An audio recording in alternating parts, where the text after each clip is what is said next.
Ko'pchilik odamlar tashqi ko'rinishlardan xavotir olishadi, lekin bitta tushuncha hamma narsani o'zgartirib yuboradi.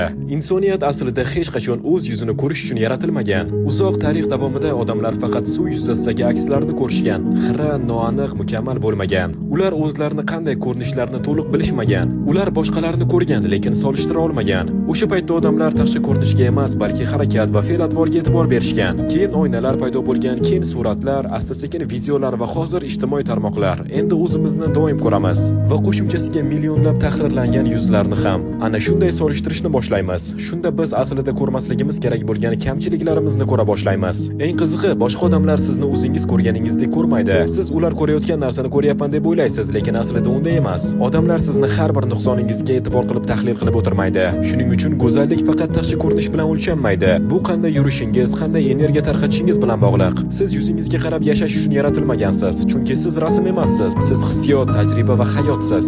Odamlar eslab qoladigan narsa ham aynan mana shu. Agar videoni shu yergacha tomosha qilgan bo'lsangiz, kommentariyada bitta 100 raqam emojisini qoldirib keting va Luminex kanaliga obuna bo'ling.